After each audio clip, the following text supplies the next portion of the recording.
Welcome, everyone, to today's LinkedIn Live. I'm Bruce Heckfeldt. I'm your host today. I'm going to introduce our topic, then I'll introduce our guest, and then we'll get going. So our topic today, this is a fun one. The crisis of curiosity, why pressure kills problem solving. Excited about this. I think that teams that can solve problems well typically outperform teams that can't. But I think it's tough. I think anytime you've got pressure, anytime you've got stress in organizations, that really makes it difficult to be innovative, to really be creative in your problem solving. So we're going to talk about today, we're going to talk about the process. We're going to talk about some of the underlying factors, what you can do as a leader to address some of these things. Let me introduce our guest. First up, I've got Tracy Phillips. She is an executive leadership and performance coach. She helps visionary leaders and high-performing professionals master their message, purpose, and presence. She has a deep background in communication and behavioral analysis, and she works with clients to lead more effectively by asking better questions and staying curious. Tracy, welcome to the program. Thank you, Bruce. It's good to be back. Yes, it's great to have you back. Next up, I've got Jason Burbaker. He is a strategic advisor, growth consultant, former executive with extensive experience helping companies scale in fast-changing environments. He brings a sharp eye for pattern recognition and a passion for challenging assumptions that holds teams back from innovative solutions. With that, Jason, welcome. Bruce, thanks for having me. Yeah, it's a pleasure. So for our audience today, if you're watching on LinkedIn here live, you can go ahead and put questions and comments on the LinkedIn page. We will look at those. I'll watch those and I'll try to weave them into the conversation today. We're also streaming on YouTube. If you're on YouTube and you have a comment or question, I'm going to ask you to jump over to LinkedIn. I'm not going to watch those comments and try to moderate everything today. Look, jump over to LinkedIn and leave them there. However, if you're on the replay, if you're watching the replay on either of those platforms or anywhere else we have the replay on, go ahead and put comments and questions on the page there. We will watch those in the coming days and weeks and make sure that we answer those, engage in those. So even if you're watching the replay, go ahead and leave comments, questions. We'd love to see them.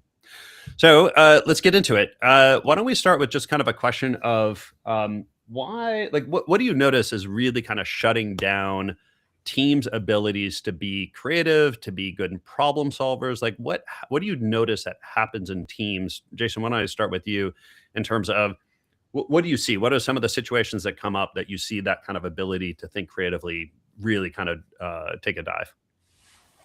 Yeah, I think one of the first things you'll notice is pressure creates this artificial time constraint where you have things that, as much as there's this desire to create urgency that we need to solve the problem fast, it's truly artificial in nature, meaning that pressure just creates it bottlenecks decision making, and it creates this sense of anxiety, or again, just kind of this false urgency that we need to get to the answer quickly.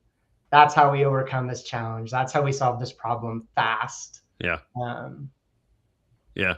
Tracy, what have you noticed on teams when they really get into these pressure cooker situations? Well, I mean, to Jason's point, I think what happens when we feel pressured is we immediately go to this defensive place, whether we're conscious of it or not. And you can't be creative or curious when you're defensive. It's kind of like, it's like being joyous when you're like grieving. I mean, it's very hard to hold those two things at the same time. And so what I see people do, I mean, they're really, I mean, when we shift into ego, it's to protect ourselves, right? So, we're less likely to be thinking, first of all, I mean, you can look at all of the science of the brain and what happens to the brain when we are, feeling pressurized, right? That part of our brain that's creative shuts down because it's trying to protect us, right? Yeah. So creativity happens in more expansive situations. And so when we're not feeling expansive, we're feeling constricted because we're trying to make sure that we're safe.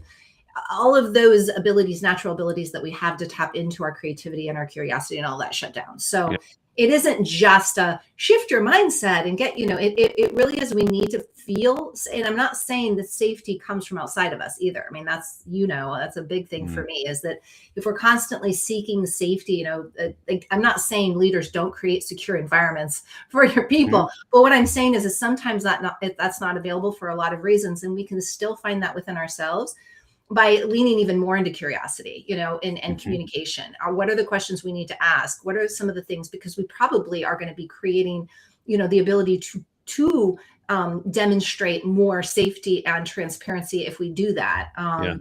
And so there's a lot of reasons for that. But just to answer the straight question, I think it's because we're in defensive mode, and so we're operating from a very different place. Yeah.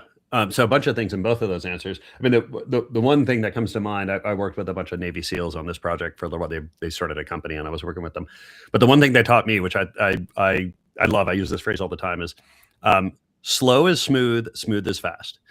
And the idea being is that even in high pressure situations, even when the stakes are high and there is a lot of external pressure and things need to happen quickly, they know they actually need to slow things down. Right? They need to be deliberate in their actions and work it out, like get it working before you start speeding it up. And if you try to speed up before you've really worked out the process, and I just always appreciated the mental ability to actually slow things down and the actually kind of, hey, we actually need to take a breath here before we try to do anything, because if we try to do anything right now, we're not going to do it well. And even though it costs time, you make it up on the other side because your performance increases. And so while, and I don't want to dig into Jason's comment, it's like that it is oftentimes artificial. Even if there's real pressure in a situation, the more that you can go into a kind of a regulated state, like you can get back into hey, we actually need to take both a physical and a conceptual breath here to actually figure out what are we going to do and work this out before we actually try to take action. Because oftentimes I see people just flailing, right? You just get into this kind of flailing action mode and then everything kind of spins out of control. Jason, I want to kind of get into this artificial pressure or trying to decipher or trying to tease apart what is real versus what is self-imposed or kind of artificial or creative pressure. Like how do you help teams or how do you help situations kind of see that, hey, like this isn't actually as much pressure as you think it is, or this time frame or this time pressure really is either fabricated or not as severe or as real as you might think? Like, how do you help teams realize that? Yeah, I mean, I think you brought up an interesting point, kind of going back to the feature of pace. And I think pace is so often misunderstood. And I think to the point about curiosity is that curiosity kind of on the surface, it feels slow. Meaning as you start asking more challenging questions, you try to truly get to the root cause. Again, if you don't do that, too often what you see in these dynamics is where people solve the wrong problem efficiently instead of solving the right problem effectively. Yeah. And it all starts with this bottled up urgency, this anxiety to the expectations of leaders. Of course, the leaders are seen as the ones in the room that have all the answers. So it's like as they find themselves in these dynamics where they have to solve the problem and there's this perception that it has to be solved fast. Whereas again, you mentioned it's that strategic pause, the ability to actually slow down. I mean, so often in my space, in kind of the world of finance, the cheap term of the day is visibility, but it's really not visibility, it's a proximity issue. And as finance layers are moved from some of the challenges, meaning they don't understand operations, they're not close to the inputs that actually determine the outcomes. Yeah, it's that distance gap that then, since they're not asking the true questions, getting to the root cause of the blind spots, that's how some of these things don't get effectively answered. Challenges, again, the wrong problems get solved. Because they're surface problems. They're not the root cause. Yeah. Tracy, you mentioned this ideas that, leaders actually, obviously have some kind of impact or kind of set context or will set the environment by which their teams are working. And, but individuals still have a lot of ability or autonomy or agency to kind of control their internal state or how they're kind of reacting to that situation. What have you noticed in terms of, good leaders? Like, what do they do to kind of create that space or create, remove some of that pressure or create the right kind of space for their team to really think creatively and to be able to dig into that problem and get to real core solutions rather than just frenetically trying to solve the immediate problem they'd see in front of them?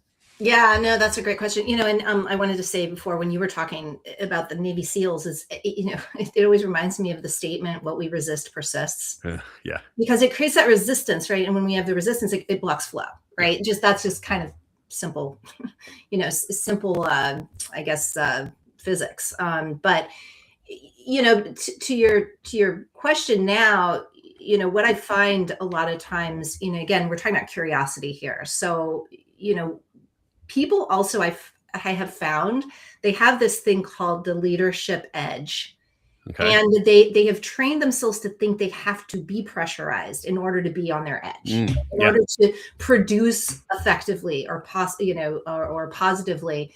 And so when you ask them to do this work and step back and take a breath, and it is to make themselves more calm so that they aren't resistant, but they have trained themselves that resistance is how they produce. And what I like to differentiate here is, and this is a good segue into any conversation about AI, by the way, is that, and I just put out an article about this on my website, but human beings are here to be creators, not producers. Yeah.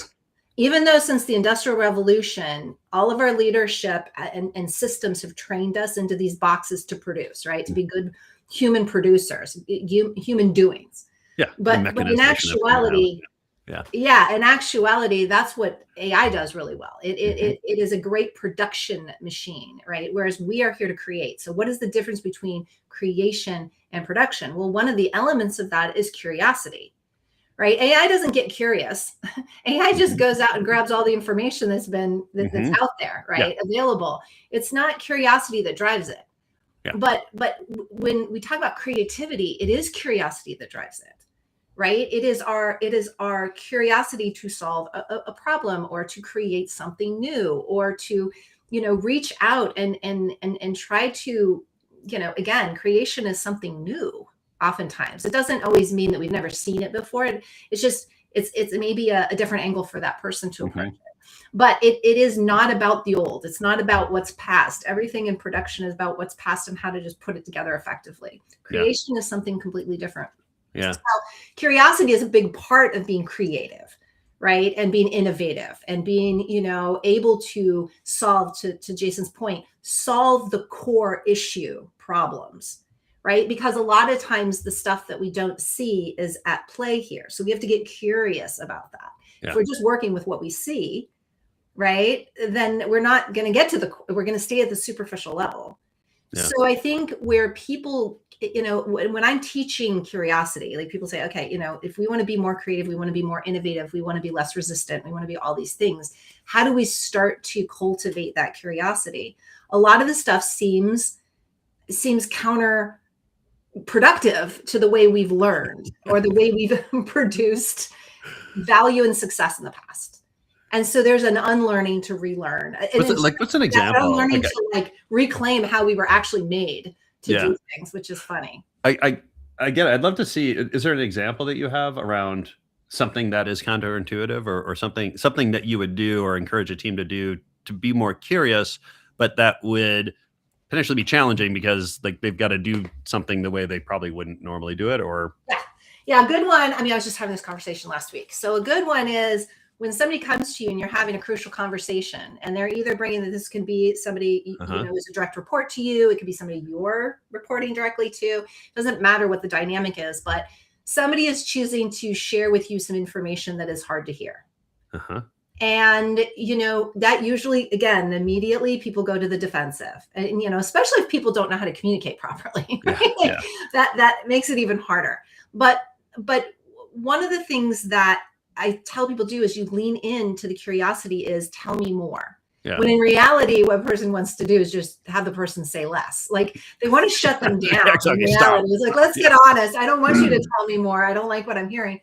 But curiosity is about, getting the person, because a lot of times what people are bringing to the table is something they're projecting. A lot of times, not always, but a lot of times. Yeah. And so if you keep people talking, and you can do it effectively, of course, right out of the gate is, sometimes not possible, but you learn how to massage that information out. It's like getting people talking. They usually come up with the solution themselves, or they usually realize they don't really have a leg to stand on. Yeah. Yeah. Right. So they're bringing an issue that they're trying to like blame you for. Let's just use as an example. Yeah. And as you keep them talking, they kind of realize, oh, okay, there's my role in this. Just give them enough rope and they'll realize. Yeah. Okay, never mind. I didn't mean to bother you. Yeah. But that's what curiosity can do, because what it's really trying to do is it's trying to, again, dig to the core. Yeah. Not just deal with the superficial, dynamic, issue that might be uncomfortable, but there is something going on. Yeah. And that is, the more we can get to the core of what's going on, the better we'll be. Because again, if we're not working with what is, and I believe what is the core. Yeah. The superficial symptomatic stuff is not what is. It's part of what is. It's elements of what is, but it isn't actually what is. Yeah. And so the more we can dig, the more we can get to what is, and the more we can work with what is, the more we can get to where we really want to be. Yeah. Jason, I'd be curious to hear, like, how have you seen teams like kind of get to these core issues, or kind of get below the surface, or, be curious and really kind of expose maybe some of the things they hadn't realized before that might be helpful for them to see, possible solutions and paths they haven't considered. Like, what are some things that you've seen on teams? I mean, I think one good point that in what Tracy had just said, it's so much on leaders to have a permission structure that's already established that allows members of their team to even get to the questions of, she mentioned one of the good ones that, of course, in my world, I want to hear quite a bit, which is, what aren't we seeing? Yeah. What don't the numbers tell us? And I think that's getting to the core. And again, it really does start with that permission structure from leaders, an environment that allow, like, how often do you sit in a meeting where someone's allowed to expose the vulnerability of, what if we're wrong? Meaning, truly challenge a room to say, what if historical bias, what if all past this, what if we're, especially, again, she brought up the point of AI and today, and when you're seeing why so many companies struggle with the stickiness and the adaptation of AI, it's because they haven't gotten to the core root cause of how they want to add or have a supplement tool provide further effectiveness of what it is they're doing, not be the, oh, do you mean we can just slap this on and hit a button? Yeah. More, can we actually see tangible gains if we understood how to adopt this tool as part of our production process? So I think that's it. It really does start with, is that environment in place? Does leadership actually create that environment? Is there a cultural understanding do leaders start meetings with questions instead of answers? So I'd love to hear like a couple of the practical examples. I find, like, I think people get that. Like, it's like, oh, hey, yeah, I need to be open to feedback or something like that. But then you get a CEO in the room and he or she is like, okay, give me feedback. All right. And everyone's just like, I'm not going to give you feedback, right? Because I know you're going to, like, it's one thing to say it, but I think actually creating the environment and creating the context where that actually can happen is quite nuanced. Like, are there things that you've seen leaders do that create this culture or create this environment that actually allows people to give feedback or allows this kind of open conversation? Like, what are some practices you've seen? And I don't know, Tracy, if you're chomping at the bit here for something. I mean, that's the big one. Yeah, it's a big question.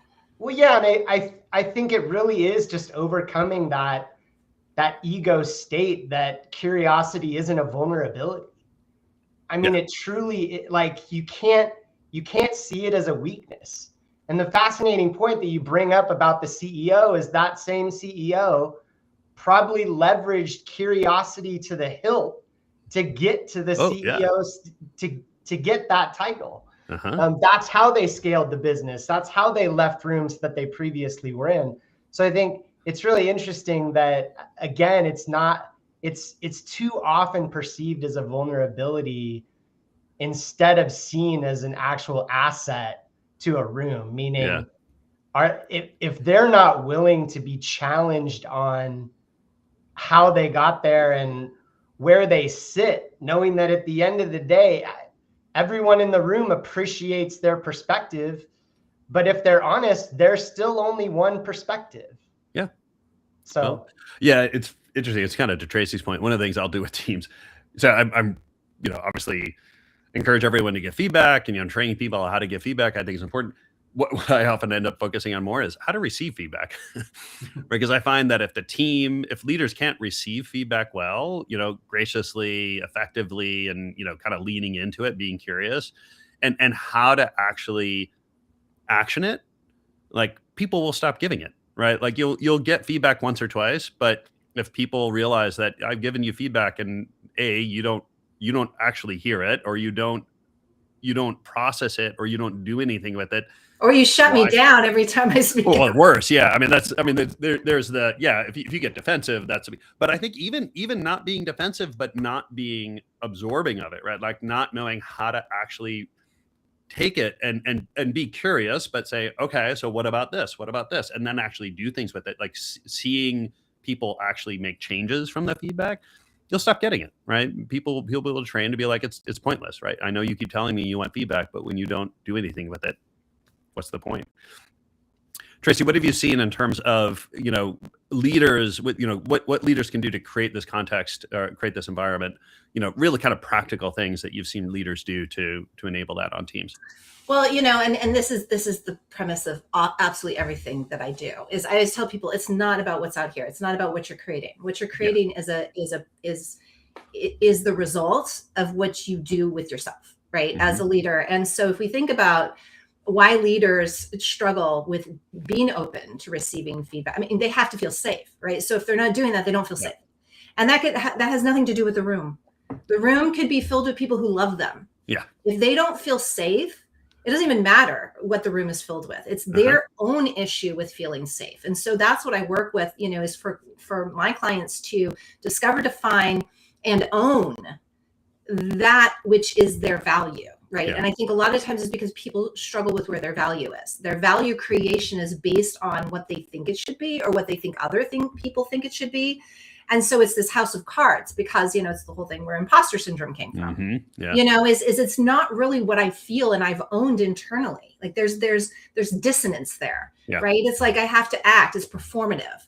And I learned that from working with the incarcerated leaders that I was working with in federal prison from 2014 to 2016, is that what they said was, I felt like I was always trying to keep up with the 8 ball. I was always behind the 8 ball. I was always trying to, I was always looking outside of myself to how I needed to be. And we need to really have a felt sense of who we are and stand by that, because then it doesn't matter. We could be in a room of sharks. And we're still going to have that sense of safety, and from which we can lead in our own authentic way. And so from that place, it's easy to be transparent. It's easy to be, we don't have to put on transparency. We don't have to tell ourselves mentally, okay, you have to be able to receive that. We're just going to do it because we're already self-owned. We're in a place where we know our strengths, we know our weaknesses. We're okay with that. And we are really not about ourselves at that point, because when we're self-owned, we stop contemplating our belly button. We stop trying to figure out who we are and how we can be safe. We stop looking for where our value is. We know it. And now we can focus on serving with it. So now it's actually feels safer to be curious, because it's like the curiosity allows me to know where I can insert myself, knowing what I have to give, knowing where the value of that truly is. And I think when people hesitate, it's that they haven't figured that stuff out yet. So that's the core of where I think it comes from. It's not so much about focusing on creating the safe spaces first out here. It's about creating the safety within by knowing, what you bring to the table, how you deliver that, where you do your best work. Right? We're not for every environment. Every environment's not for us. And why? And when we can define those things, then we're gonna naturally be more curious, because we want to fit in the way that's going to bring the most value. I think there was I can't remember where I originally learned this, but the physiological kind of situation of fear and anxiety, of sort of fear, anxiety, and excitement are exactly the same. Yeah, and the body registers the same as our brain tells us what it is. Exactly. It's how we interpret it as being the difference between those two. Physiological states are nearly identical, but how it shows up in our head or how we perceive it can be vastly different. Jason, what have you seen leaders do to kind of manage this internal regulation or this internal, confidence or composure that allows them to then, lean into these situations and maintain, kind of good executive function, curiosity, not falling into kind of a fear, anxiety trap? I mean, I think one of them is just the surrounding them with people. It's a diversity of thought, meaning that even in rooms where, of course, yes, there still has to be someone who is the ultimate decision maker. Are we still challenging how do we come to that ultimate decision, how it's made?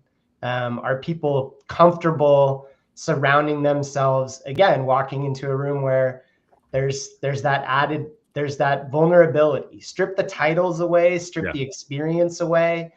Do we still have people that are willing to challenge? If we're going to come to a decision, are we going to come to it from a place where we leave no stone unturned? I think that's when you see those types of environments where, again, a decision has to be made. And again, you can tell because ultimately there's a decision-making process, which even on the subject of curiosity, it's like you can see in rooms when that's lacking.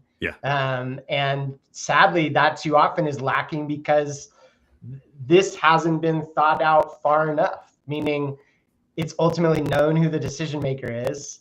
So ultimately everyone's like, well, we're comfortable because so-and-so is going to make the decision, instead of we all have to come to and determine what this final decision is.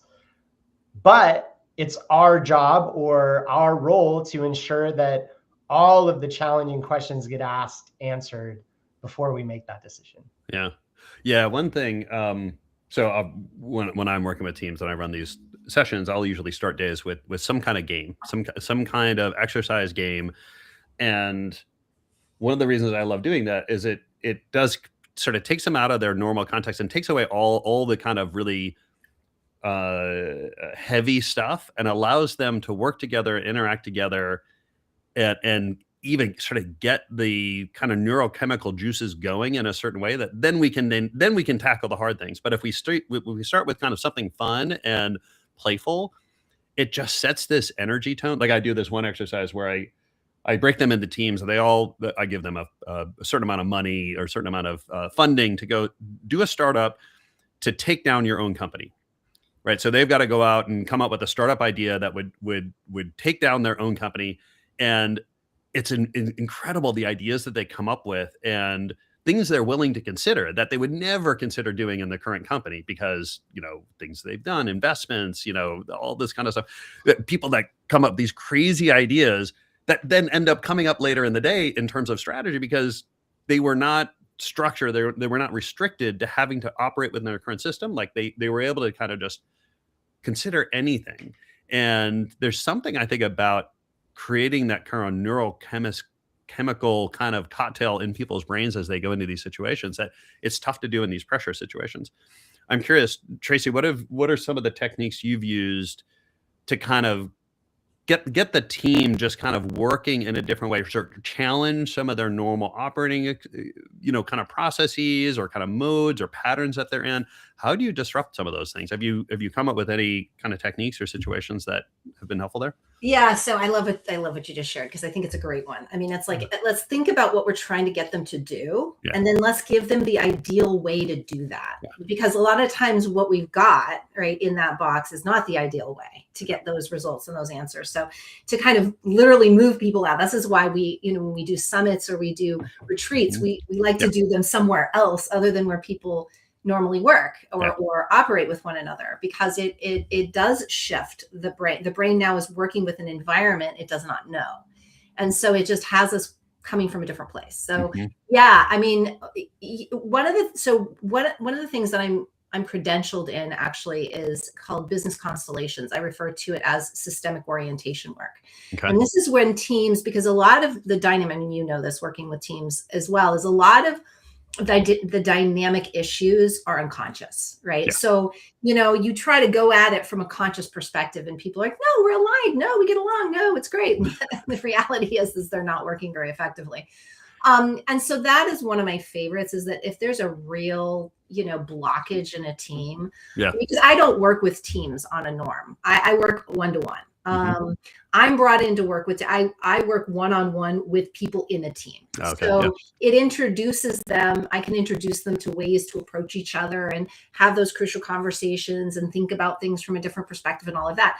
But if I am brought into working with a team, it's because of this. It's because the company, the client wants to engage with this systemic orientation. And what it does is we because I think one of the biggest problems too, keeping us from the curiosity we're talking about, is leaders that put too much on the table too fast. Right? There's too many initiatives they're trying to push it too fast. That will kill it as well, because people are just spinning so many plates. They don't know which direction they're really supposed to be investing their energy and effort into.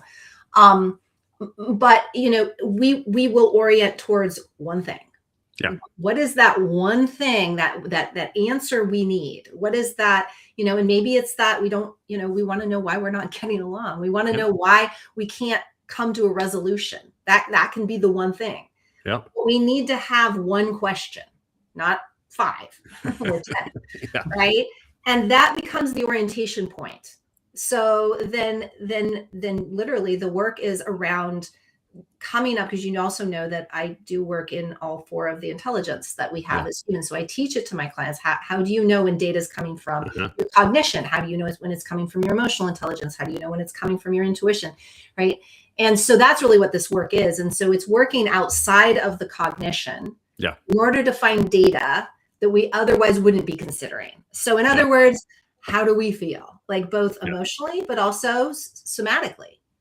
Right. And so it's asking people to engage with that question from these places that they're not used to engaging from. So if the question is a placard on the floor, all right, it's how do we come together effectively? Stand where you feel most oriented towards that thing. And people are like, I mean, you can't answer that. You can't know where to stand by this placard to know how you're oriented towards it. So you have to feel into it in a different way. And, you discover all sorts of unbelievable information that people, again, they would never have known, they would never have been able to identify, and that play very important roles in why things are happening or not happening. So that's the kind of work I absolutely love. I don't get to do it near enough. People have to be a little bit more open, to engaging and investing in that kind of thing. But it's really powerful. Yeah. Jason, what have you done with teams or individuals to kind of get them out of these kind of stuck patterns that they're kind of normally in? How do you disrupt some of that? Yeah, I mean, I think so much of it is truly challenging them to take on perspectives that they wouldn't normally. I think too often it's, especially speaking with finance leaders, so much of it built on past and historical bias. We've always done it this way. It's been successful because we've always done it that way. But it's truly taking that step outside the comfort zone of what if there's a different way? What if there's so much of it truly is, again, it's kind of leaning on that vulnerability, but it's challenging people to really, again, it's almost eye-opening when a finance leader is willing to actually ask the powerful question of, what am I not seeing? What do I not, how can I become more comfortable knowing what I don't know? Even if they've been in that seat, they know the numbers better than anybody. It's still a willingness to take a step over that gap to truly bridge doable and desirable. But you got to get really uncomfortable to do that. So asking them some questions that pushes them beyond what it is they're comfortable with, what they already know. We're going to hit time here. I want to make sure we get contact information out. Jason, if people want to find out more about you, the work that you're doing, what's the best way to get that? Sure. Probably the best way to reach me is on LinkedIn, Jason Brubaker. You can also reach me via email. My email is my first initial J, my last name Brubaker at eragroup.com. Excellent. And Tracy, if people want to get a hold of you, how do they do that? Really best probably either my website, which is theinnatecoach.com, or LinkedIn, which is under Tracy Phillips. Excellent. If people want to get a hold of me, just bruce@eckfeldt.com is email, eckfeldt.com URL, and then obviously LinkedIn. Tracy, Jason, thank you so much for taking the time today. This has been great. Yeah, thanks, Bruce. Thanks, Bruce. You're very welcome. And thank you everyone for joining us today. If you are on the live and if you're on the replay, thank you for watching the replay. And again, leave comments and questions. We'll engage with those in the coming days and weeks. I appreciate everyone joining, and we'll see everyone at the next LinkedIn Live. Thanks, everyone. Take care.